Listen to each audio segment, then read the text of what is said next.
Super exclusive news చూద్దాం. AP liquor scam కేసులో A1 గా ఉన్న కేసీ రెడ్డి రాజశేఖర్ రెడ్డి విచారణ 3వ రోజు ముగిసింది.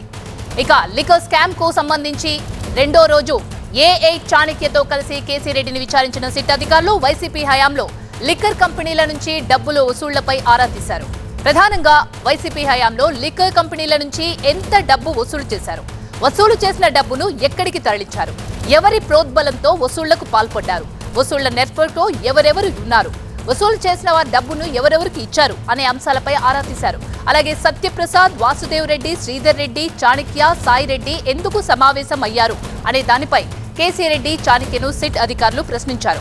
మరోవైపు ఇదే కేసులో 3 రోజుల క్రితం కేసీ రెడ్డి పిఏ పైలా దిలీప్ ను కూడా పోలీసులు అదుపులోకి తీసుకున్నారు. దాంతో దిలీప్ ను కూడా కేసీ రెడ్డితో కలిపి విచారించే అవకాశం ఉంది. ఇరువురు నుంచి లిక్కర్ స్కామ్ వివరాలు సేకరించేందుకు ప్రయత్నిస్తున్నారు. మొత్తంగా వారం రోజుల కేసీ రెడ్డి కస్టడీలో మద్యం స్కామ్ కేసులో కీలక సమాచారం రాబట్టడమే లక్ష్యంగా పెట్టుకున్నారు సిట్ అధికారులు. ఏపీ లిక్కర్ స్కామ్ కేసులో A1 గా ఉన్న కేసీ రెడ్డి రాజశేఖర్ రెడ్డి విచారణ 3వ రోజు ముగిసింది. ఇదే అంశానికి సంబంధించి పూర్తి సమాచారాన్ని మా ప్రతినిధి వసంత్ అందిస్తారు. వసంత్, విచారణ ఎలా కొనసాగింది ఇప్పటివరకు 3 రోజులు కూడా? మరి ఏదైనా ఇంపార్టెంట్ క్లూ ఏదైనా దొరికిందా అధికారులకు?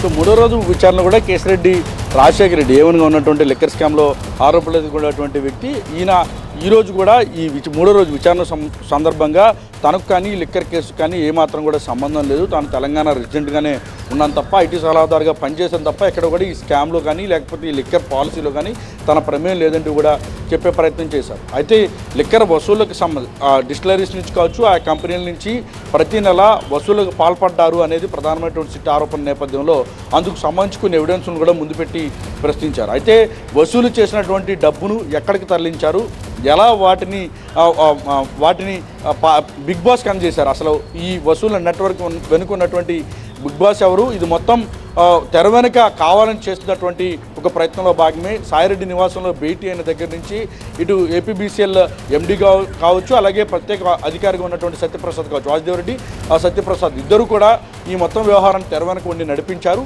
లిక్కర్ పాలసీతో సంబంధం లేదని ఒకవైపు కేసీ రెడ్డి రాజశేఖర్ రెడ్డి అలాగే చాణక్య చెప్తున్నప్పటికీ కూడా ఈ మొత్తం వ్యవహారంలో తెర వెనుక చక్రం తిప్పినటువంటి వ్యక్తులుగా మీరే ఉన్నారనేది ప్రధానంగా సిట్ వారి ముందు కొన్ని ఆధారాలను పెట్టి ప్రశ్నించింది. అయితే ఈ ప్రశ్నలన్నిటికీ కూడా కేసీ రెడ్డి రాజశేఖర రెడ్డి తనకు ఈ కేసుకు ఏ సంబంధం లేదు, అలాగే బిగ్ బాస్ ఎవరో కూడా తనకు తెలియదు, కేవలం ఐటీ సలహాదారుగా మాత్రమే పనిచేశాను, లిక్కర్ స్కామ్ కానీ లేదా పాలసీ కానీ ఈ వీటిల్లో ఎక్కడ కూడా తన ప్రమేయం లేదని చెప్పారు. సాయిరెడ్డి ఏదైతే గతంలో కేసీ రెడ్డి రాజశేఖర రెడ్డి పేరును ప్రస్తావించారో వాటికి సంబంధించినటువంటి కొన్ని అంశాలను కూడా ముందు నుంచి ప్రశ్నించినటువంటి సందర్భంలో సాయిరెడ్డికి తనకు మధ్య గ్యాప్ ఉన్నమాట వాస్తవం. ఆ గ్యాప్ కారణంగానే ఈ వ్యాఖ్యలు చేస్తున్నారు తప్ప ఎక్కడ తన ప్రమేయం లేదని కూడా కేసీ రెడ్డి చెప్పుకుంటూ వచ్చారు. సాయిరెడ్డి నివాసంలో భేటీ కావచ్చు, 100 కోట్ల రూపాయల రుణం తీసుకొని ఏదైతే SBI అగ్రోస్కి సంబంధించినటువంటి సజ్జల శ్రీధర్ రెడ్డి ద్వారా పెట్టుబడులు పెట్టే ప్రయత్నం కావచ్చు, లేదా లిక్కర్ కంపెనీకి సంబంధించి ప్రారంభించేటటువంటి అంశానికి సంబంధించి కూడా సిట్ అధికారులు ఇటు కేసీ రెడ్డి రాజశేఖర రెడ్డిని ప్రశ్నించినట్టుగా తెలుస్తోంది. కేవలం బిజినెస్ చేసే ప్రయత్నం భాగంగా తాము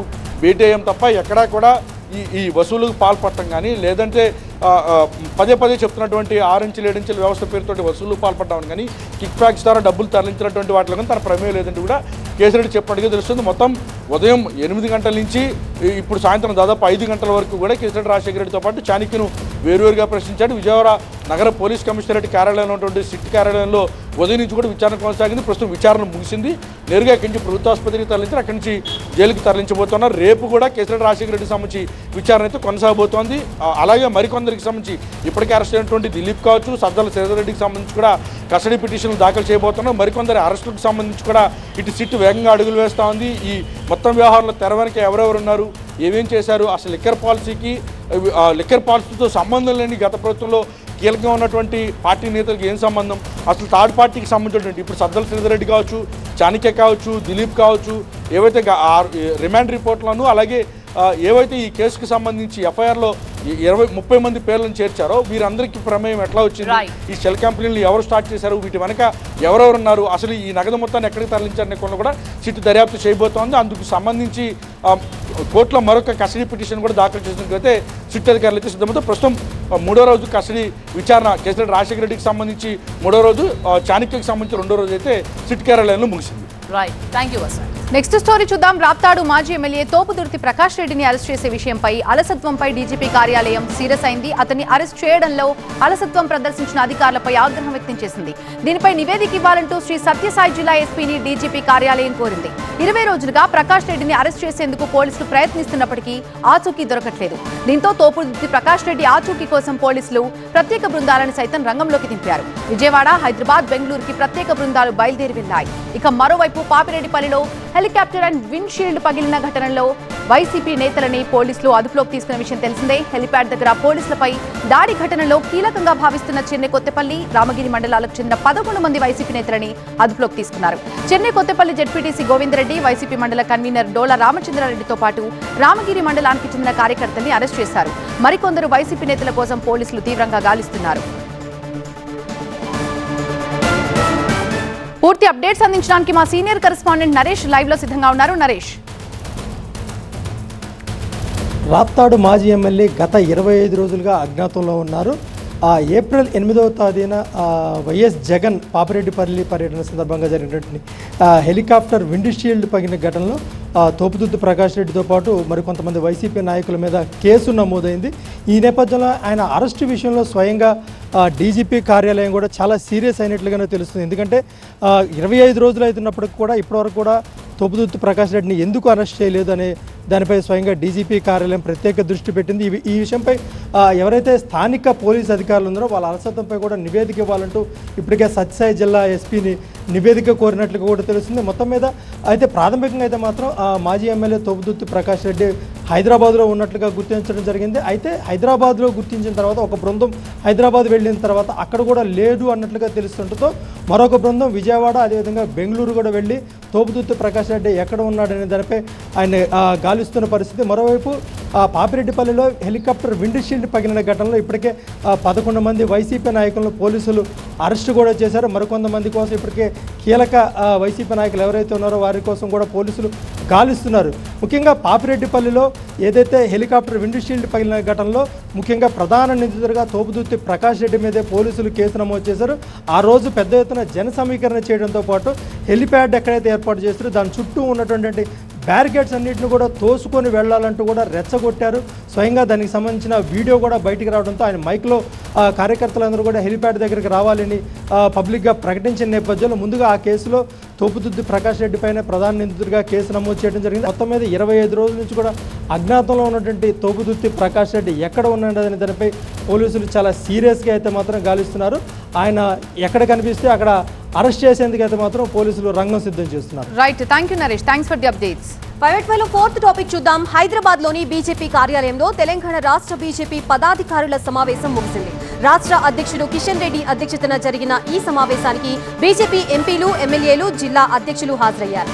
జనగణనలో కులగణన చేయాలని కేంద్రం తీసుకున్న నిర్ణయాన్ని ప్రజల్లోకి తీసుకువెళ్లడంపై చర్చించారు. కులగణనపై కేంద్ర నిర్ణయం తీసుకోవడం రాహుల్ గాంధీ విజయమని కాంగ్రెస్ పార్టీ ప్రచారం చేస్తున్న నేపథ్యంలో ఈ అంశంలో తెలంగాణ కాంగ్రెస్ కి స్ట్రాంగ్ కౌంటర్ ఇచ్చేలా బీజేపీ నేతలకి దిశానిర్దేశం చేశారు కిషన్ రెడ్డి.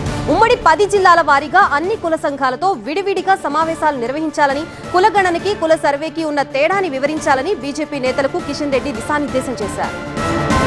స్వతంత్ర భారతదేశంలో తొలిసారి జనగణనలో కులగణన చేయాలని కేంద్ర కేబినెట్ నిర్ణయం తీసుకుంది. 2-3 నెలల్లో కులగణన చేసేందుకు కేంద్రం ప్రణాళికలు రూపొందిస్తోంది. 15 రోజుల్లో కులగణన ప్రక్రియ పూర్తయ్యేలా ఏర్పాట్లు చేస్తోంది. ప్రస్తుతం ఇదే అంశానికి సంబంధించి మనకి పూర్తి డీటెయిల్స్ ఇవ్వడానికి మా సీనియర్ కరెస్పాండెంట్ విద్యాసాగర్ సిద్ధంగా ఉన్నారు. విద్యాసాగర్, చెప్పండి, ప్రధానంగా ఈ సమావేశంలో ఏ అంశాలపై చర్చించారు, ఎటువంటి దిశానిర్దేశం చేశారు కిషన్ రెడ్డి? వచ్చే ఏడాది జరిగేటువంటి జనగణనలో చేయబోయే కులగణనకు సంబంధించి లాభాలను ప్రజల్లోకి తీసుకెళ్లడమే ప్రధాన అజెండాగా ఈరోజు బీజేపీ తెలంగాణ విభాగం ఒక కీలక సమావేశాన్ని నిర్వహించింది. ఇందులో కిషన్ రెడ్డి అధ్యక్షతన జరిగినటువంటి సమావేశంలో ఎంపీలు ఆర్ కృష్ణయ్య, కొండా విశ్వేశ్వరరెడ్డి సహా పలువురు జిల్లా అధ్యక్షులతో పాటు కీలక నేతలు పాల్గొన్నారు. ముఖ్యంగా ఏదైతే తెలంగాణలో కాంగ్రెస్ తమ కుల సర్వే చేయడం వల్లే కేంద్రం మీద ఒత్తిడి వచ్చి దేశంలో కుల గణన చేయబోతున్నారంటూ చేస్తున్నటువంటి ప్రచారానికి అడ్డుకట్ట వేసే విధంగా తొలి విధానంలో తెలంగాణలోనే బీజేపీ పెద్ద ఎత్తున వివిధ జిల్లాల్లో కార్యక్రమాలు ఏర్పాటు చేయడంతో పాటు ప్రజల్లోకి తీసుకెళ్లాలి. ముఖ్యంగా కాంగ్రెస్ చేసినటువంటి కుల సర్వేకి రేపు కేంద్రం చేయబోయేటువంటి కుల గణనకు ఉన్నటువంటి తేడా ఏంటనేది ప్రజలకు స్పష్టంగా వివరించడంతో పాటు రేపు పొద్దున జనగణనలో కులగణన చేయాలంటే ఒక రాజ్యాంగ సవరణ ఏదైతే అమెండ్మెంట్ చేయాల్సి ఉంటుందో దాన్ని వివరించడంతో పాటు ఇప్పుడు చేయబోయేటువంటి కులగణనకు చట్టబద్ధత ఉంటుంది, ఆ యొక్క సామాజిక వర్గాలకు ఏ విధంగా న్యాయం చేకూరబోతుంది అన్నటువంటి అంశాలను స్పష్టంగా వివరించడంతో పాటు అన్ని కుల సంఘాలను కూడా ఆ ఉమ్మడి జిల్లాల వారీగా సమావేశాలు పెట్టుకొని పిలుచుకొని వారికి ఏ విధంగా కులగణన ఉండబోతుంది, కులాల లెక్కలు ఏ విధంగా తేల్చబోతున్నారు, ఆ సర్వే వల్ల జనాభా ప్రాతిపదికన రేపు పొద్దున కేంద్ర ప్రభుత్వం నుంచి ఏదైనా సంక్షేమ పథకాలు కూడా వచ్చేటువంటి సామాజిక సమీకరణాల ఆధారంగానే ఉంటాయి కాబట్టి వాటన్నిటిని జనచైతన్యం తీసుకెళ్లాలి. అదేవిధంగా కాంగ్రెస్ ఏదైతే తమ ఒత్తిడి వల్లే ఈ కులగణన చేస్తున్నారని ప్రచారం చేస్తుందో రోల్ మోడల్ అంటూ దేశానికి రోల్ మోడల్ అంటూ చెప్పుకొస్తున్నారు. దీనికి గట్టిగా స్ట్రాంగ్ కౌంటర్ ఇవ్వాలి. ఎందుకంటే కుల సర్వే అనేది చట్టబద్ధత లేనిది, వారికి ఇష్టం వచ్చినప్పుడు మార్పులు చేర్పులు చేసుకుంటారు.